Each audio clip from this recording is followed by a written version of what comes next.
여러분 안녕하십니까. 황교안입니다. 대한민국은 자유민주주의 공화국입니다. 누구도 이를 흔들 수 없습니다. 국민 여러분, 요즘 밤잠을 잘 이루지 못하실 것입니다. 정치인의 한 사람으로서 참으로 죄송하다는 말씀을 드립니다. 정치인 여러분, 요즘 많이 힘드실 겁니다. 그러나 자업자득입니다. 그리고 선관위의 부정선거 주동자 여러분, 그동안 남모르게 자행해왔던 선거 조작이 대통령의 특단 조치로 인해서 서버 포렌식으로 모든 것이 다 들통날까봐 전전긍긍하고 있을 것입니다. 지금 국민이 선출한 윤석열 대통령은 국회의 탄핵 의결로 직무정지 상태에 있습니다. 대신 한덕수 대통령 권한대행이 국정을 이끌어 가고 있습니다. 저는 8년 전 박근혜 대통령 탄핵 상황에서 대통령 권한대행을 했던 선언자로서 최근의 국가 위기 상황과 관련해서 몇 가지 말씀을 드리고자 합니다. 첫째, 한덕수 대통령 권한대행은 지금 헌법재판관을 임명하면 안 됩니다. 그 이유는 현재 탄핵이 인용된 상태가 아니고 심리 중인 상태이기 때문입니다. 다 아시다시피 무죄 추정의 원칙이 있습니다. 그러므로 선출된 권력이 아닌 대통령 권한대행은 현상 유지 그리고 관리가 무엇보다도 중요합니다. 현 대통령의 핵심 가치를 흔드는 조치는 하면 안 됩니다. 따라서 헌법재판관뿐만 아니라 장관급의 임명은 하지 않아야 합니다. 저 역시 2017년 대통령 권한대행 시절 장관급은 임명하지 않았습니다. 인사의 경우 차관급까지만, 그것도 시급한 경우에만 임명했습니다. 헌법재판관 역시 대통령 탄핵이 인용되기 전까지는 임명하지 않았습니다. 탄핵이 인용된 이후에 대통령이 그 직을 다 마친 뒤에 그때 가서야 임명을 했던 것입니다. 좀 더 구체적으로 말씀드리자면 2017년 3월 10일 헌법재판소에서 박근혜 대통령의 탄핵이 인용됐습니다. 그런데 그 이전인 같은 해 1월 31일 박한철 헌법재판소장이 퇴임함으로써 헌법재판관 공석이 생겼으나 당시 대통령 권한대행이었던 저는 새로운 헌법재판관을 임명하지 않았습니다. 왜냐하면 당시는 헌법재판소에서 대통령 탄핵을 심리 중인 상태였기 때문입니다. 이후에 3월 10일 헌법재판소에서 박근혜 대통령의 탄핵이 인용됐습니다. 그리고 나서 3월 29일 이선의 헌법재판관을 제가 임명했던 것입니다. 그러니 한덕수 대통령 권한대행께서는 탄핵이 인용되기 전까지는 헌법재판관을 임명하면 안 됩니다. 임명하지 마십시오. 다른 장관도 마찬가지입니다. 청문회를 거쳐야 하는 직급은 임명하지 않으셔야 합니다. 이는 국정의 정상적 운영을 위해서입니다. 저도 그랬듯이 한덕수 대통령 권한대행께서도 그렇게 하실 줄로 믿습니다. 둘째, 국민 여러분들께서 잘 인지하고 못하고 계신 우리나라의 심각한 상황, 즉 자유민주주의 체제를 파괴하는 암덩어리를 치료하지 못하고 있는 상황에 대해서 말씀을 드리도록 하겠습니다. 우리나라 자유민주주의는 말기암에 걸려 있는 상태입니다. 그 암덩어리가 너무 커서 비상계엄이 아니면 백약이 무효하다고 대통령이 판단할 정도입니다. 그렇다면 왜 말기암 상태인지 말씀을 드리도록 하겠습니다. 첫째, 선거를 통해 민의가 고스란히 반영되어야 하는데 전혀 그렇지 못하기 때문입니다. 민의가 정확히 반영되어서 제대로 된 투개표로 대통령이 선출되고 국회의원들이 뽑혀야 하는데 그 시스템이 전혀 작동하지 않고 있다는 점이 바로 말기암이라는 것을 말해주는 것입니다. 둘째, 소위 여러분이 말하는 극우 유튜버들이 부정선거 문제를 제기한다면 선관위는 그렇게 의심받는다는 사실 자체에 부끄러워하고 합당한 설명을 통해서 하나하나 의혹을 풀어줘야 합니다. 그러나 선관위는 오히려 의혹을 감추고 소송으로 윽박지르고 또 말도 안 되는 엉터리 답변을 내놓고 있다는 것입니다. 셋째, 사회에 이렇게 큰 암덩어리가 있으면 언론이 항암제 역할을 해서 정상 세포는 살려두고 암세포를 골라서 죽여야 하는데 전혀 그렇지 못한 것입니다. 언론은 암덩어리가 너무 크니까 이거 치료 안 되니 이제 모른 채 하자 이렇게 했을지도 모르겠습니다. 혹은 저거 정말 극우 유튜버들이 늘 떠드는 헛소리 이렇게 치부하는 그런 기사로 가름하고 말았습니다. 언론이 시비를 제대로 가려줘야 하지 않겠습니까? 정상세포는 지켜주고 암세포는 골라서 공격을 해야 하지 않겠습니까? 핵심과 치부를 파고드는 제대로 된 취재를 통해서 또한 언론사 사설 등을 통해서 암세포를 죽여줘야 하는데 그 기능이 전혀 작동되지 않고 있습니다. 다시 말해 암덩어리가 있는데 치료를 하지 못하고 있는 상태라는 말씀입니다. 저는 당대표 시절에 했던 4월 4.15 총선에서 부정선거 세력의 조작에 의해 선거에서 참패한 이래 지금까지 수년 동안 부정선거 규명과 방지에 목숨을 걸어왔습니다. 왜냐하면 자유민주주의를 파괴하는 이 암덩어리를 제거하지 않으면 대한민국의 미래는 없기 때문입니다. 이미도 치명적인 결과를 가져오고 있지 않습니까? 이는 좌파 우파를 따질 사안도 아닌 것입니다.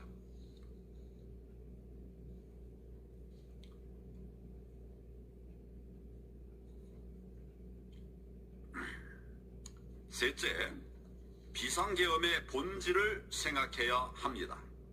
이것은 내란이 아닙니다. 국헌의 본체인 대통령이 무슨 내란을 저지른다는 말입니까? 어불성설입니다. 다른 나라에서도 대통령을 내란죄로 처벌한 예는 없습니다. 비상계엄 선포 뒤 가장 먼저 선관위원회에 계엄군이 투입됐습니다. 그 숫자도 297명으로서 국회에 투입된 280명보다 더 많습니다. 대통령도 그리고 김용현 전 국방장관도 부정선거 문제 때문에 극약 처방을 내린 것이라고 했으니 이 부정선거 문제가 과연 그런지 아닌지를 가리는 것이 최우선이 되어야 하지 않겠습니까? 그런데 다들 딴소리만 하고 있습니다. 즉 달을 가리키는데 손가락만 보고 있다는 것입니다. 부정선거라는 달은 안 보고 계엄군 투입만 보면서 내란이라는 프레임을 걸어 놓았습니다.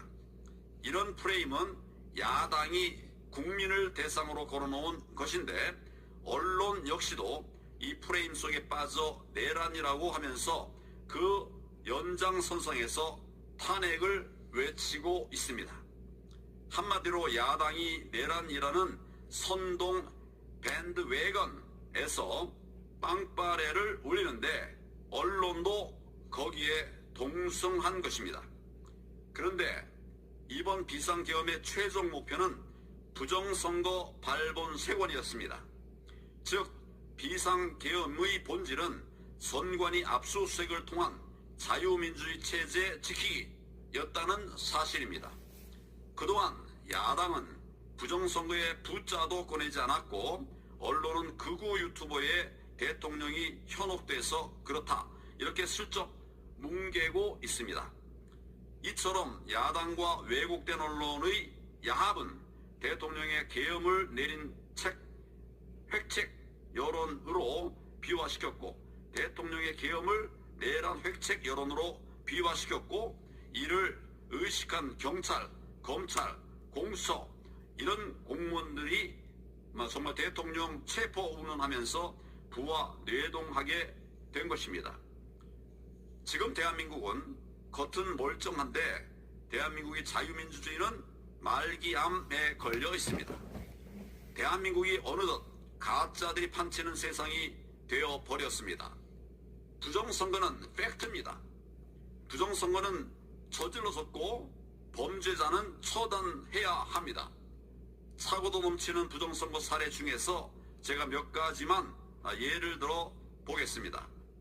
첫 번째 사례, 2021년에 여당 대통령 예비 후보로 나왔던 제가 당시 TV토론에서 몇 개의 판례를 보여드렸습니다.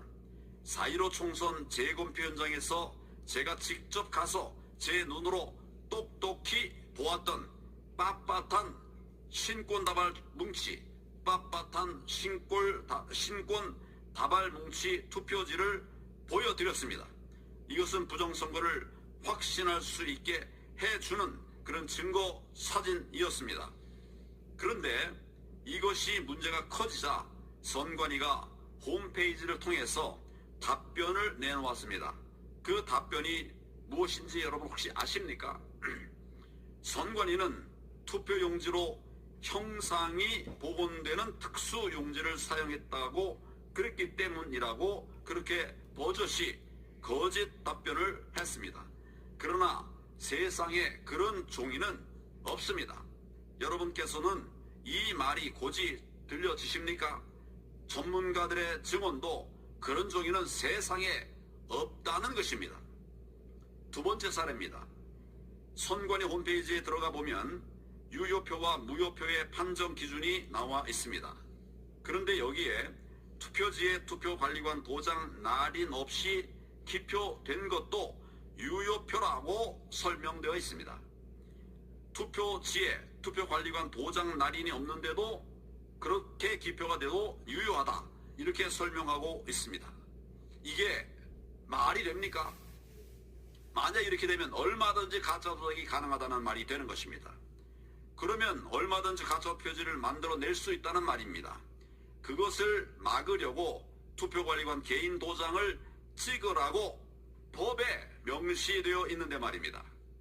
왜 이런 말도 안 되는 일이 벌어졌는지 혹시 여러분 아십니까? 그 이유는 현 노태악 선관위원장이 4.15 총선 오산시 재검표 현장에서 내렸던 엉터리 판정 때문입니다.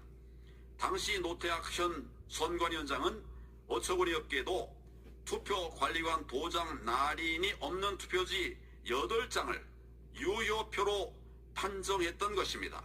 말도 안 되는 짓을 한 것이죠. 세 번째 사례입니다. 사전투표함은 헝겊으로 된 자루형인데 이고 당일 투표함은 플라스틱으로 돼 있는 것을 여러분들 아시리라 생각합니다. 왜 투표함이 이렇게 다른지 정말 이상하지 않습니까? 사전투표함은 헝겊 자루를 플라스틱 통에 올려놓은 채 투표를 하게 되는데 투표가 끝난 후에는 플라스틱 통에서 헝겊 자루를 빼서 가져갑니다. 그런데 헝겊 자루형 사전투표함은 보안 스티커도 잘 붙지 않을 뿐만 아니라 헝겊 자루와 투표함 뚜껑 사이로 손이 쑥쑥 들어갑니다. 바꿔 말하면 얼마든지 가짜 투표지를 집어넣을 수 있다는 말입니다. 이런 사실을 아시는 분들은 아마 많지 않으실 것입니다.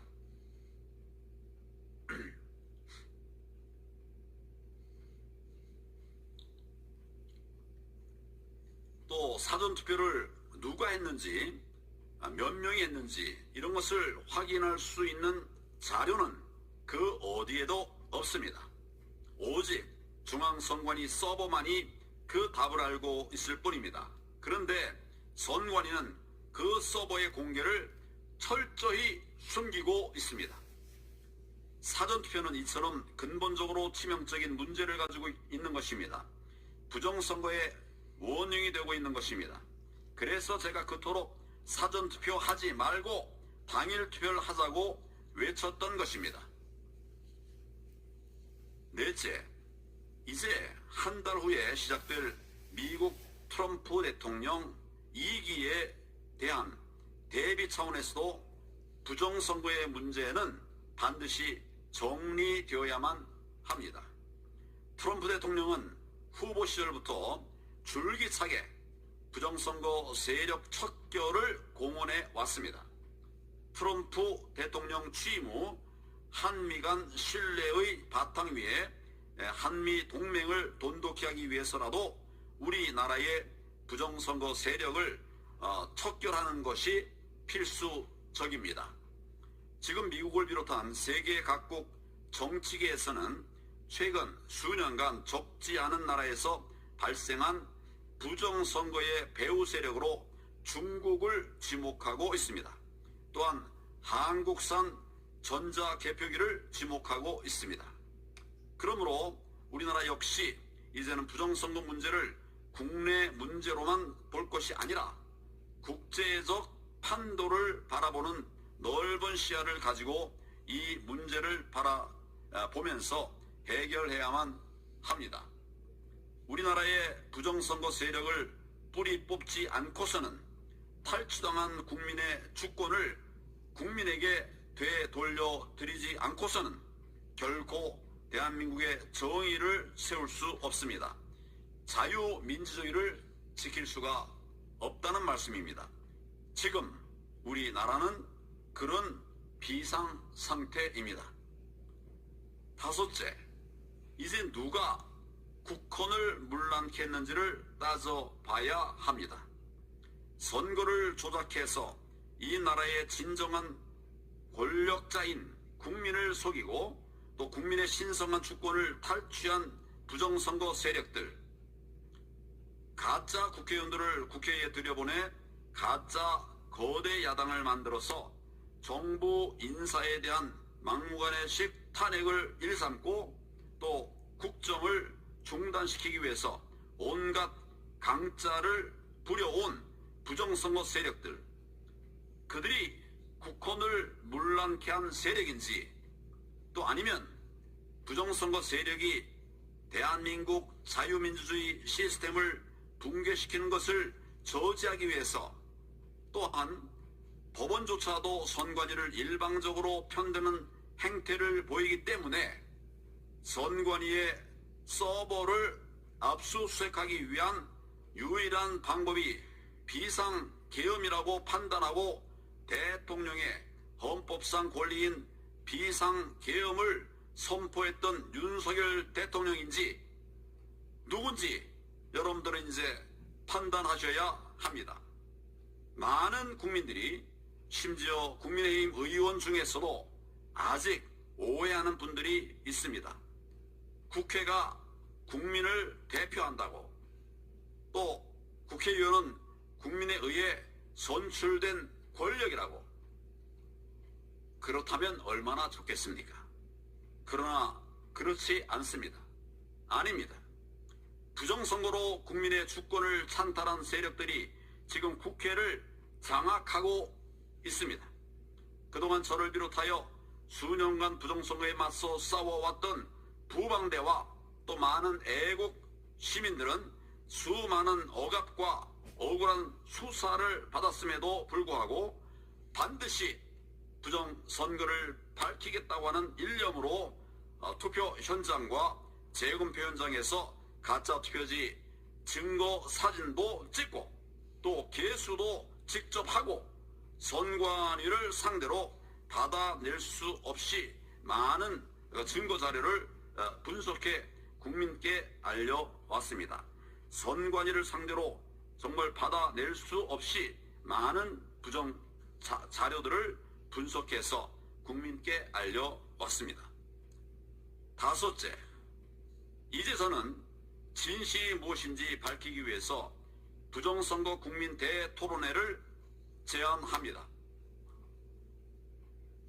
날짜는 12월 30일 월요일 14시 30분으로 잡았습니다.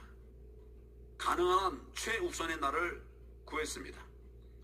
광화문 소재 프레스센터 20층 프레스클럽에서 갔습니다. 누구든지 오십시오. 무엇이든지 물어보십시오.